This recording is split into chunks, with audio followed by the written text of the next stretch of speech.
My name is Franklin, but everyone calls me Captain Frank.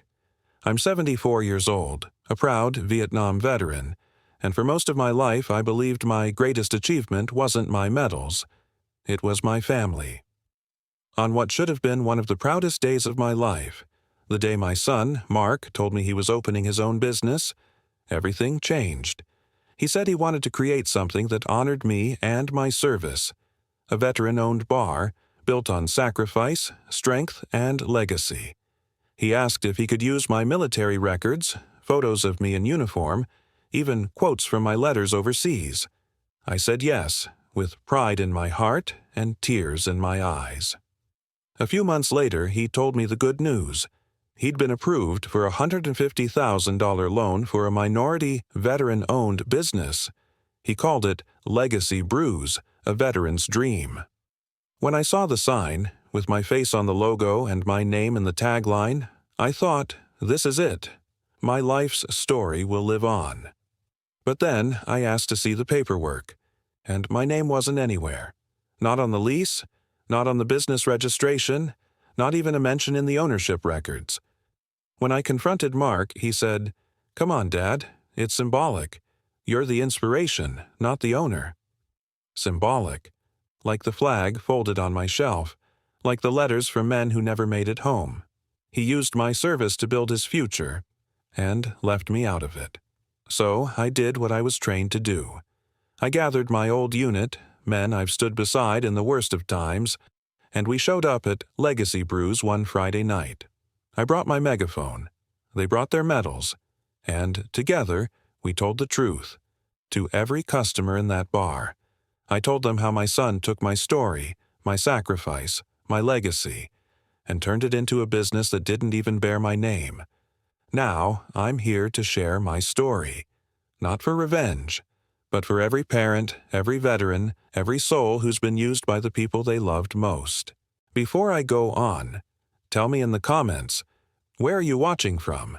And if you've ever been in my boots, trusted someone who took advantage, let me know your story too. To everyone supporting this community, thank you. Your words keep me standing tall. And if this is your first time here, do me a favor. Like, subscribe, and hit the bell. You're not just joining a channel. You're joining a family that believes no one's service or story should be stolen. Now, let me tell you what happened after that night. The sound of the house used to be the gentle, persistent melody of my late wife, Sarah, puttering around. Now, it was just the dull, thick silence, the kind that settles deep in your bones, heavier than any rucksack I ever carried. I was 74, long retired and mostly invisible. I'd spend my mornings reading the paper, then move to the den to stare at the television, feeling less like a man who had led men into battle and more like a statue in a small-town square. Honored, but ignored. The medals were in a box. The service was ancient history. The quiet shame I carried wasn't about Vietnam, it was about my present-day uselessness. Then Mark showed up. He didn't call first, he just drove down from the city with a briefcase and an energy that felt foreign in my sleepy cul-de-sac. He burst through the kitchen door, shaking the dust off my retirement. Mark, my youngest, always the dreamer, the one with the big ideas that never quite landed. He'd tried to be a realtor, a day trader, even a consultant for artisanal pickles. I loved him, but I'd stopped expecting him to stick to anything. But this time it was different. He didn't ask for money. He asked for me. He needed to open a bar, he explained, but not just a place to pour cheap beer. He wanted a destination. He spread blueprints and government pamphlets across my dining room table, documents with seals and signatures and phrases like Minority and Veteran-Owned Small Business Initiative. The SBA, he explained, had incredible programs. Low-interest loans, grants, and set-asides for applicants who could prove their commitment to community and service. He looked at me, Captain Frank, with a focused intensity I hadn't seen since he was 17 and trying to convince me he could drive my truck cross-country. "Dad," he said, tapping a section on the loan application binder. "They need legitimacy. They need a story. They need someone whose life is service. and that's you. I can get the money, but I need the veteran status to unlock the $150,000 cap. It has to be real. It has to be your life." He made me feel like the linchpin, the secret weapon, the only man in the world who could make this happen. He wasn't just asking for a name on a form, he was asking for my identity to be the foundation of his future. And I gave it. Willingly. Eagerly. The insidious nature of the request was that it validated my life's biggest, most defining experience, my time in uniform. For years, my service had felt like a shadow, something heavy I carried alone.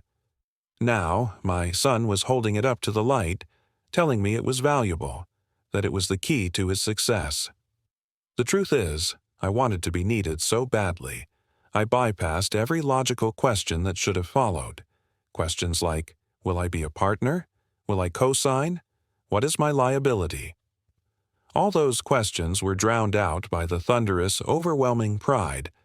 I was 24 again, getting my marching orders. I was back in the game. I felt useful. That was the first and most devastating lie I told myself, that this entire business was about us, a father and son legacy, rather than a cold, calculated transaction. I looked at Mark and saw my own reflection. A man ready to sacrifice again. Only this time, the price wouldn't be blood, but something far more valuable. I simply nodded, the heavy, lonely silence of my house finally broken. "Show me what you need, son," I said. "Let's open that footlocker." The footlocker is more than just a storage box, it's a time capsule. It's an olive-drab steel box, scarred and worn, the color of wet jungle mud, sitting heavy beneath a stack of old quilts in the darkest corner of the basement. The moment I lift the lid, the air changes. It fills with the unmistakable profound scent of dried paper, machine oil, and 50 years of contained memory. It's the smell of 1970, preserved. It's holy ground. Mark and I spent the better part of a day down there. I was the curator, he the meticulous archivist. I hadn't taken these items out since Sarah passed away. Seeing them again, seeing the life I lived before my children were born, before I was anything but a soldier, felt profoundly vulnerable. He was gentle with everything, which was another hook he used to reel me in. He handled the faded, canvas-bound field journal with a reverence that, at the time, felt entirely genuine.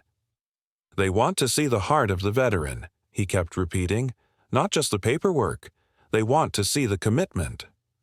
He was especially fixated on the letters to Sarah. Those weren't for public consumption. They were written in the dark, under a thin mosquito net, fueled by adrenaline and terror. They were raw, adolescent confessions from a scared kid who prayed every day he wouldn't become a casualty statistic. He read parts aloud, not the parts about the fighting, but the parts about why we fought, the bond with the men next to you, the sheer necessity of survival for the ones waiting back home. He latched onto a specific passage, scrawled on brittle yellowish paper just before a major operation. "We fight not for the dirt, but for the man next to us. That's the only legacy that matters out here, Sarah, knowing I didn't let him down." He looked up from the page, his voice quiet, almost awed. "That," he murmured, "is what sells the SBA. That's the narrative. This bar isn't just about selling beer. It's about service. It's about the man next to us." As he talked, he meticulously laid everything out on the workbench. He had brought a compact, high-resolution scanner, a serious corporate tool. Every black-and-white photo of my platoon brothers, every commendation ribbon, the official imposing DD-214 discharge form, and, yes, the most compelling quotes from the letters, all were captured in high-resolution digital files. It felt strange watching him digitize my pain and my passion. I asked him why he needed such technical quality. He simply shrugged, already clicking the next file. "Grant committees, Dad. They need a visually compelling digitized presentation. It has to look professional, not like a shoebox of old stuff." His explanation, though logical for the modern world, still left a metallic, slightly acrid taste in my mouth. My history was being converted from memory into data points. But I didn't stop him. How could I? I was getting what I really craved: connection. He was sitting at my side, sharing my history, asking questions, truly listening to the stories I thought had died with Sarah. I was so busy feeling like a hero that I failed to notice the subtle, transactional shift. I was providing the content, the emotional capital, the unassailable truth of my service. He was providing the scanner, the binder, and the promise of a shared future. I allowed my sacred memories to be treated as a marketing portfolio because the alternative, being invisible again, was too painful to contemplate. I sealed the footlocker, feeling lighter, believing that I had just given my son a gift, not a weapon. The suspense that followed was worse than any waiting game I ever played overseas. For nearly 2 months, every phone call, every email notification made my heart jump. My life's story, my pain, my sacrifice, the history of men who didn't make it home, was resting in the hands of some distant government committee in D.C. Mark kept me on a tight leash, calling every Friday with updates on contractors, permits, and, most importantly, the loan status.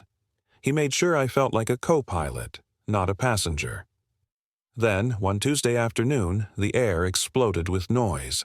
Mark called from his car, the engine roar mixed with pure, unadulterated triumph. "We got it, Dad. $150,000. Full amount, low interest, locked in." He was shouting, the sound of his joy washing over me like a wave. They loved the presentation. They said your narrative put it over the top. The commitment to the man next to us was exactly what they were looking for. The validation was seismic. It wasn't just $150,000. It was validation of my entire life. I had helped my son achieve his dream. We had leveraged the legacy and won. I imagined the plaque, the toast, the sheer, undeniable fact that Captain Frank was now the founder of something real and lasting. My first thought, the immediate, practical thought of the old veteran, was about the official documentation. "The heavy loan documents, Mark?" I asked, my voice shaking with excitement. "The partnership papers? When do I come down to sign the deed and the agreement?" Mark's tone shifted immediately. The shout of triumph gave way to an impatient, corporate sigh. He was suddenly distracted, talking to a construction manager in the background. "It's all administrative stuff, Dad. Boring. We had to rush the final signature to speed up the disbursement, get the funds in the account quickly so we could book the equipment before the prices went up." The explanation came fast, almost too fast. The bank only needed one signatory on the final wire transfer form, mine, since I'm the one managing the books and the day-to-day operations. "You don't want to get bogged down in the paperwork, Dad. It's pages and pages of liability. I took care of it. Don't worry. The loan is secure. The money is in the account. We're breaking ground next week." That twitch of unease which had been lurking since the scanner came out flared up into a sudden, blinding alarm. Single signatory? For $150,000 based on my service? I knew how business loans worked. I knew the paperwork. But Mark was already moving on, talking about stainless steel keg coolers and the new logo design. He was a force, a successful businessman, and I was just the old man with the questions. I did what I had done 1,000 times in the service when the noise was too loud and the fear was too sharp. I suppressed the doubt. I swallowed the small bitter pill of suspicion because the sweetness of the promise of legacy was so much stronger. I didn't want to be the nagging father who questioned his successful son's every move. I convinced myself that my role was indeed higher than the paperwork, the inspiration, the identity. I chose to believe his explanation, telling myself I was protected from the liability, instead of seeing that I had been excluded from the ownership. I hung up the phone and stood there, beaming, a 74-year-old man who finally felt like he was on the paper, even if his name was nowhere to be found. The foundation for the ultimate crushing betrayal had been poured, cured, and ready for him to build his entire future upon it. I was so proud, I didn't even notice I was standing in the shadows. They held the grand opening on a Saturday in late October. The air was crisp, the parking lot was full, and the sight of the newly erected sign nearly brought me to my knees.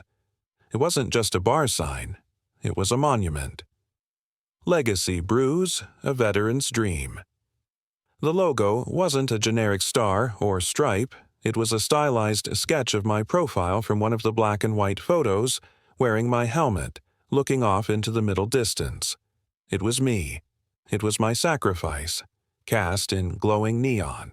When I stepped inside, the sentimentality completely overpowered the last whispers of doubt. Mark had weaponized my memories, turning them into a polished, curated aesthetic. The whole place felt like a tasteful, slightly commercialized VFW post. Above the beautiful mahogany bar, Mark had mounted a series of framed shadow boxes. They weren't filled with anonymous relics. They contained high-quality large prints of the photographs he'd scanned in my basement. My platoon, posed awkwardly for a Christmas photo, the muddy landscape of the Mekong Delta, and one striking close-up shot of me, barely 20, looking exhausted and determined. Underneath the largest photo, the one of our company huddled around a makeshift fire base, was a brass plaque, polished so brightly you could see your reflection. It read, "Dedicated to the enduring spirit of Captain Franklin and the 101st Airborne." Mark grabbed me from behind, wrapping an arm around my shoulder, holding me close, and the raw feeling of his pride was intoxicating. He guided me through the crowd, introducing me not just as his father, but as the architect of the dream. "This is Captain Frank, everyone. He's the reason any of this exists. His story is the heart of Legacy Brews." He had even designed the menu to reflect my history. The house IPA was called the Delta Haze. The stout was LZ Sally. And on the back page in elegant cursive was the quote he'd fixated on. "We fight not for the dirt, but for the man next to us. That's the only legacy that matters out here." I felt tears streaming down my face, but they weren't tears of sadness. They were tears of triumphant, overwhelming vindication. This was better than a medal ceremony. This was permanence. This was my life, which I had believed was fading into silence, resurrected and celebrated. I had given Mark the emotional capital, and he had honored it publicly. The small voice of doubt from Chapter 3, the one that asked, "Where is my name on the papers?" was finally muted. Why did I need my name on a corporate filing when my face was on the sign, and my story was etched into the very soul of the building? That was the mindset of a proud, elderly father desperate for connection, not the mind of a meticulous combat veteran. I spent the rest of the evening sitting at the corner of the bar, accepting handshakes and nods of respect from strangers. I felt like a king on his throne. Mark even dedicated a small, quiet booth in the back to The Fallen, a simple space with a single flag and a copy of one of my letters to Sarah. He was using the deepest, most personal parts of me, but in that moment, I felt only the warmth of his embrace. I looked at Mark, busy making change and directing staff, and thought, he needed me. I gave him the future. This, right here, is my legacy. I was so blinded by the symbolism that I couldn't see the structural framework of the betrayal built directly behind it. The loan money, the $150,000, was the clay. My history was the mold. And Mark was the sculptor, carefully ensuring that the final statue bore his name alone. Things settled into a comfortable routine. I started spending 2 or 3 afternoons a week at Legacy Brews. I'd drink coffee, not beer, and just watch Mark work. It was enough. The bar was busy, the concept was strong, and Mark was thriving. The money was a means to an end. The legacy was the reward. The turning point came not with a bang, but with a quiet, dry cough from an old friend. It was a Tuesday, late afternoon. The bar was mostly empty. Joe Pasternak, my buddy from the VFW, ambled in. Joe is a retired accountant, a quiet man who survived a brutal siege and came back with an obsession for double-entry bookkeeping.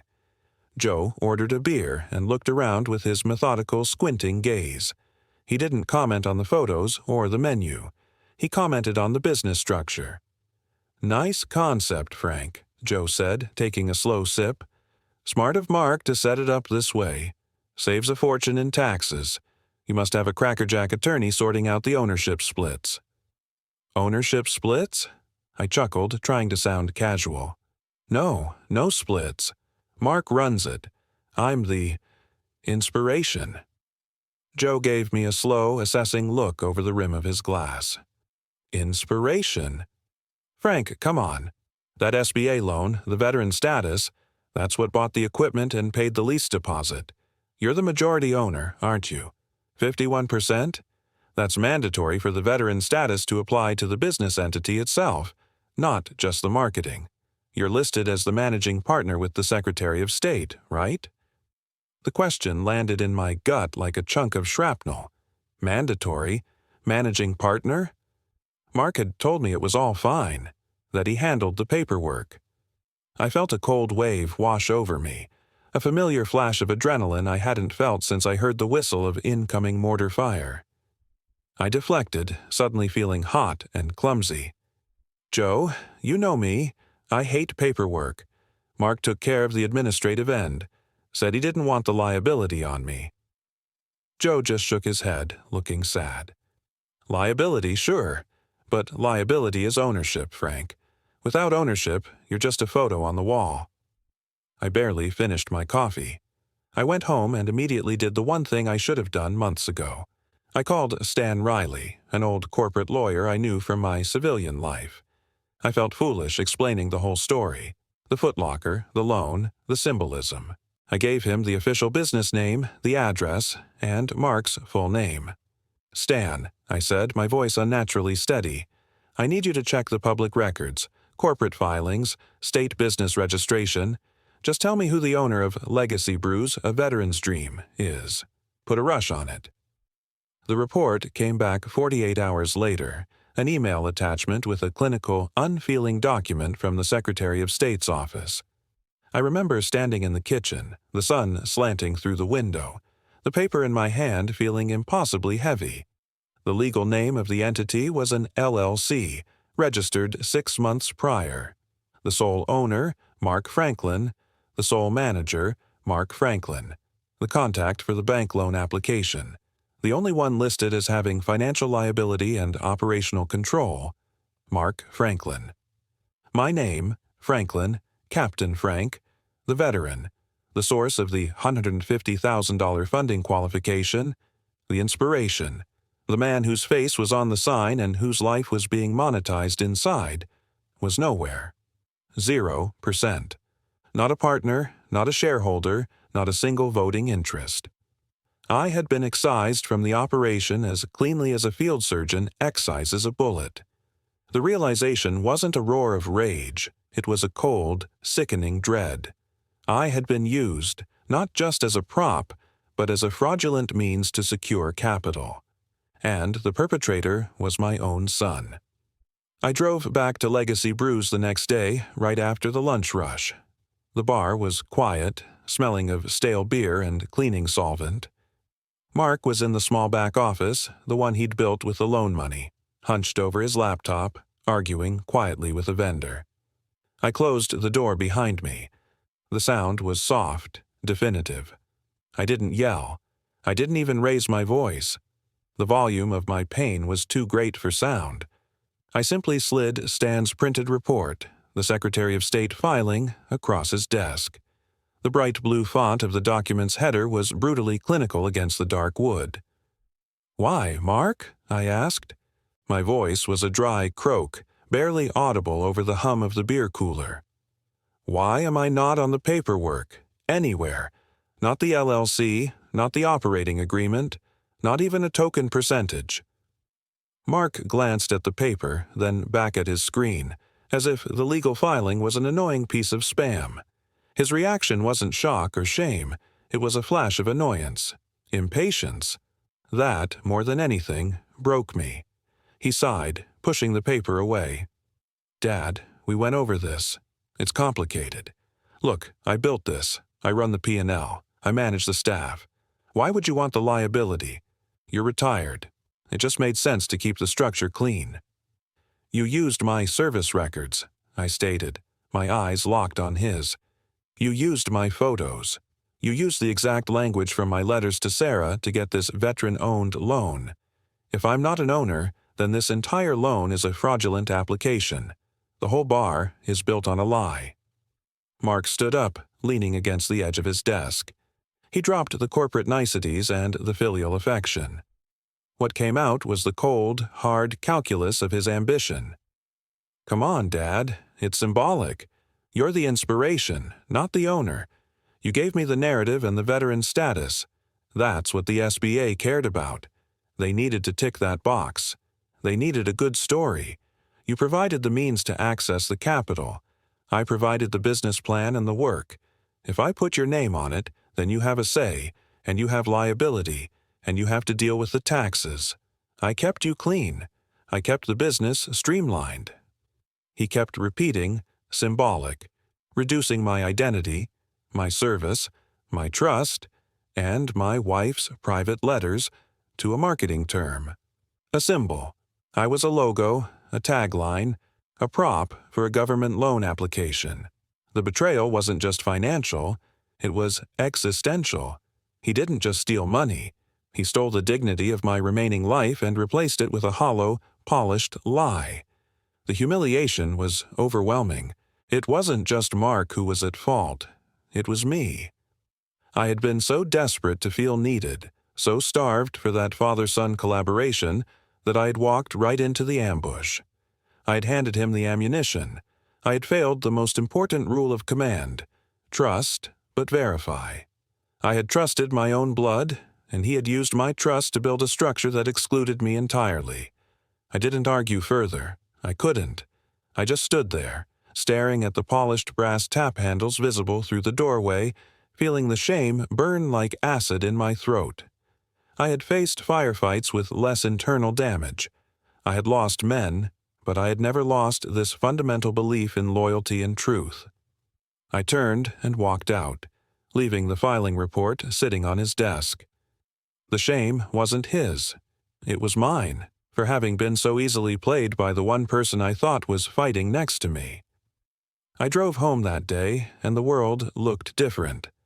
The betrayal was like a lens adjustment. Everything was sharper, colder, and painted in shades of gray.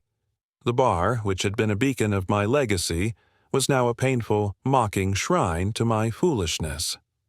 I stopped answering Mark's calls and texts. He was confused, calling me a few days later to say, "Dad, what's wrong?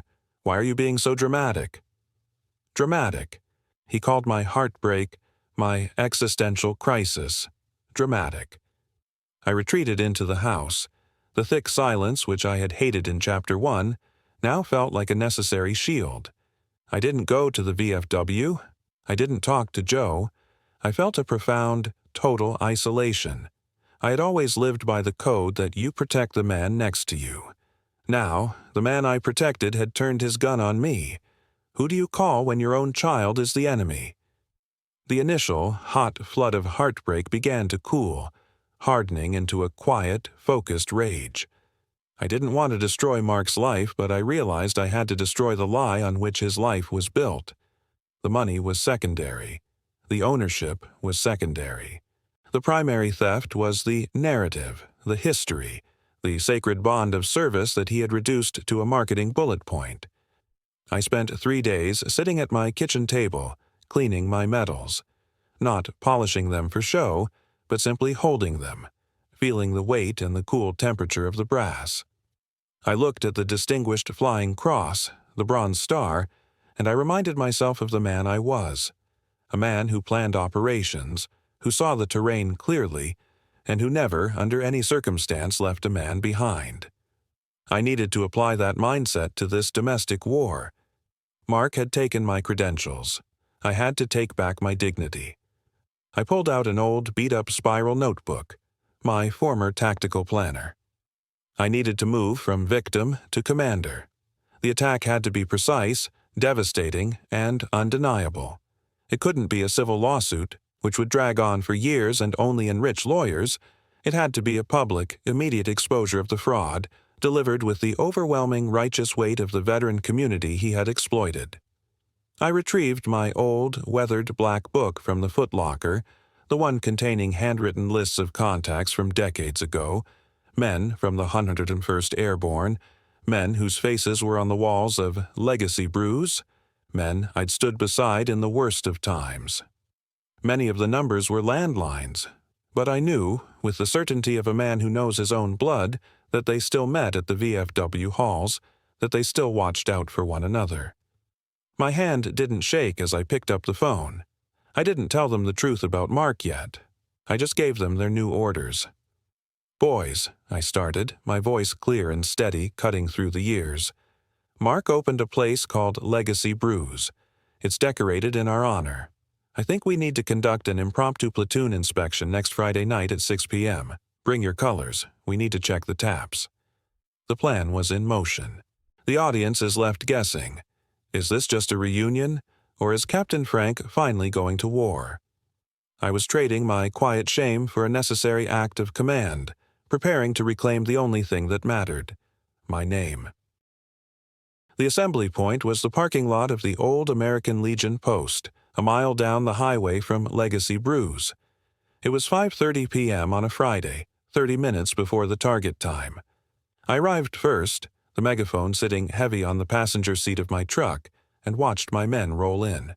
They weren't soldiers anymore, but they still moved like one. Sergeant Major Bob, bulked up and slow-moving, was the first. He had flown choppers for us and still carried himself like he could land one on a dime. Then came Doc Harris, our medic, gray-haired but still with that quiet, watchful intensity. Javier "Javi" Ruiz, the youngest of the crew, had been a forward observer and brought a kind of restless energy, even in his 60s. They didn't waste time on small talk. They stood in a half-circle, the evening sun glinting off the polished badges on their VFW caps. They had followed the order. They had brought their medals, their service records, and the unspoken, unbreakable oath of loyalty forged in fire. "Frank," Bob started, his voice deep and rumbling, "we were damn proud to hear about Mark's place, but your voice on the phone, it wasn't right. What's the mission?" I didn't sugarcoat it. I looked each man in the eye and I told them the whole humiliating truth, leaving out only the emotional anguish. I spoke in clipped, clear military terms. The objective was a veteran-owned business loan. The asset deployed was my identity and service records. The outcome was $150,000 in capital secured under false pretenses. The disposition of the asset was 0% ownership or partnership. He used my foot locker as a prop, I finished, the words tasting like rust. He reduced everything we did, everything we lost, to a marketing term. Symbolic. The silence that followed wasn't the silence of confusion. It was the sudden, awful silence that comes when men realize a code has been irrevocably broken. Javi's face hardened. Doc Harris just closed his eyes briefly, absorbing the damage. Bob didn't move, but the air around him seemed to contract. "He stole the identity of this unit," Bob finally stated, his voice tight. "He sold the lie that he was protecting the man next to us, when all he protected was his balance sheet." The mission shifted instantly from a platoon inspection to a retrieval operation. We weren't there to get my name on a deed. We were there to reclaim the truth. I laid out the plan. I go in first, megaphone in hand. I will occupy the center of the floor. Bob, you and Javi take the flanks. Doc, you monitor the exits. No violence. We use the truth as our only weapon. We do not engage the staff. We engage the patrons, the community Mark is lying to. I pulled the old chipped megaphone out of the bag. The battery was still good. I tested it with a sharp, low feedback squeal. I handed Bob a folded printout, a magnified copy of the Secretary of State filing, showing Mark's sole ownership.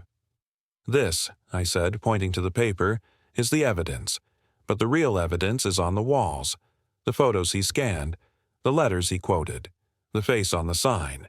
We're going to show them the face of the veteran who funded this dream, and then we're going to show them the paperwork that proves that veteran owns nothing. As the clock ticked to 5:55 p.m., the rage in the parking lot was clean, directed, and cold. It wasn't about money anymore. It was about honor. We lined up, 7 old men in clean pressed shirts wearing the tangible history of their sacrifice on their chests. We were moving with a singular, terrible purpose. I was Captain Frank again, leading my men into the breach, only this time the enemy was my own blood, hiding behind a facade of polished brass and stolen valor. Chapter 9. The Inspection, Symbolism and Sacrifice. Emotional beat, climax, public humiliation, and explosive exposure. At exactly 6 p.m., the operation began. Friday night at Legacy Brews was a spectacle. Loud, young, and utterly disconnected from the solemnity of its theme. The bar area was packed too deep, laughter bouncing off the glossy, framed photographs of men who had seen things these patrons could never imagine. We entered as a unit.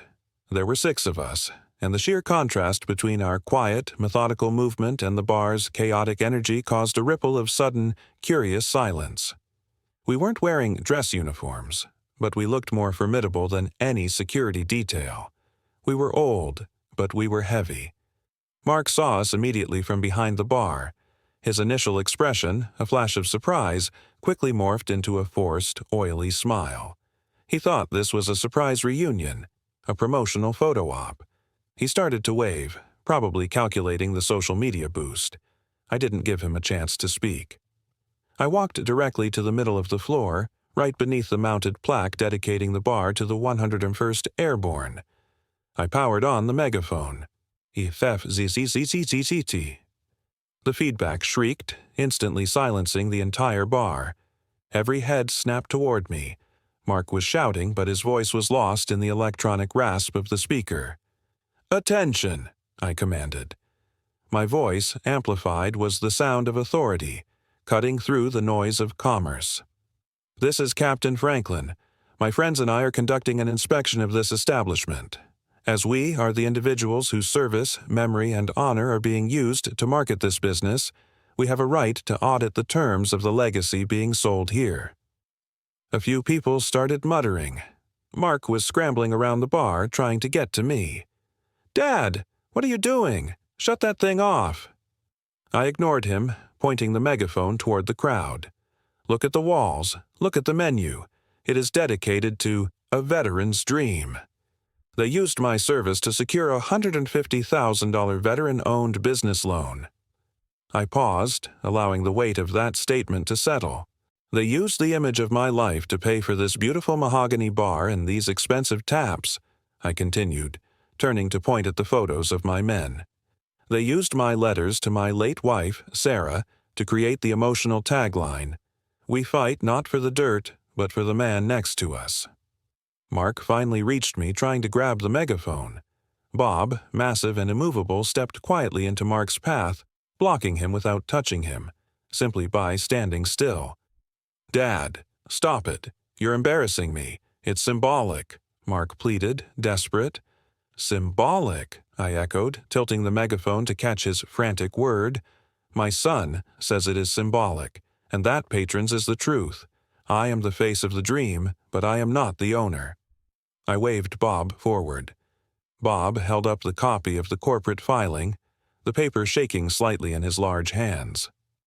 "I, Captain Franklin, the veteran whose identity and service records funded this business, own 0%, I announced, the final word shattering the silence. "Not a partner, not a shareholder. I am nothing more than a photo on a wall, a marketing device to gain government capital. My son stole the honor of my unit to enrich himself." The reaction was immediate and visceral. It wasn't directed at me, it was directed at Mark. The young man who had just a minute ago been the proud entrepreneur was now exposed as a thief of a veteran's identity. The crowd wasn't angry about the money. They were furious about the lie. The theft of service is unforgivable in a place draped in the flag. Doc Harris and Javi stepped to the side, and slowly, deliberately, they unpinned their medals. the bronze stars, the purple hearts, and placed them gently, soundlessly on the corner of the bar next to the register. A tribute to the lost honor. "We came here tonight," I finished, my voice cracking slightly, "to remind you what true legacy is. It isn't this building. It's the truth." Mark stood paralyzed, tears streaming down his face, not tears of repentance, but tears of crushing public humiliation. The beautiful bar, his dream, was instantly poisoned. People started walking out, leaving half-finished drinks on the bar top. The lie had been destroyed, and the silence that followed was heavier and more condemning than any noise. The operation was a textbook success. Within 5 minutes of my final statement, the bar had effectively emptied. The only sounds were the quiet hum of the beer coolers and Mark's muffled, broken sobs from behind the bar. We gathered our papers and our medals. Bob gave me a brief, firm pat on the shoulder. Doc Harris didn't say anything. He just looked at me with a profound, pitying gaze. The mission was complete. Driving away, I should have felt triumphant. I had executed the plan perfectly. I had reclaimed my truth, but the feeling was hollow. It wasn't victory. It was more like an amputation. I had sacrificed the last living connection I had to my son to save my own dignity. The cost of this legacy, I thought, is too high. The fallout was rapid and comprehensive. The exposure, especially when backed by Mark's public breakdown and the collective action of my unit, spread like wildfire. Within a week, the story hit the local news. The SBA launched an immediate investigation into the loan's veteran ownership criteria. The bank froze the business's assets. Legacy Brews was toxic. Mark lost the business within 2 months, not because of what I took, but because of the truth I revealed. The dream, built on a lie, collapsed when the foundation of stolen valor was removed. I never spoke to Mark again after that night. He left a rambling, furious voicemail calling me vengeful and destructive, but I never picked up. The wound was too deep, the betrayal too profound. I had raised a son who prioritized an LLC filing over his own father's honor, and that was a consequence I could not reverse. My legacy, the one I thought would be etched in neon and served on tap, was gone. But something else began to form in the quiet aftermath. I sat alone in my silent house, surrounded by the physical evidence of my life. The medals, the photos, the footlocker. The emptiness was back, but now it was a clean emptiness, free of Mark's parasitic energy. I was 74, and I finally understood that true legacy is not what you build, but what you protect. Joe Pasternak, my accountant friend, was the one who encouraged me to share the story online. "Frank," he told me, "the paper is done. The bank is done. But the story isn't. You need to tell the other victims." I was hesitant. An old veteran on the internet? But I saw his point. Mark had stolen my story for profit. I would share it for purpose. I opened this channel not to seek revenge on my son, but to find the community that he had tried to exploit. This space, this channel, became my new VFW post. When I tell you my story, I am talking to the new platoon, to everyone who has felt the burn of being used by family, friends, or institutions. I am sharing my pain to stop others from making my mistake, the mistake of letting the desperate need to be loved and needed override the basic instinct to verify the paperwork. The irony is not lost on me. The life I saved that night was my own. I finally honored my own legacy, not the one Mark tried to create, but the one defined by the creed he quoted on his menu, protecting the man next to us. Tonight, I protected myself, and that is why I'm here, to stand tall, to share, and to build a new family. One word, one subscriber, one comment at a time. Thank you.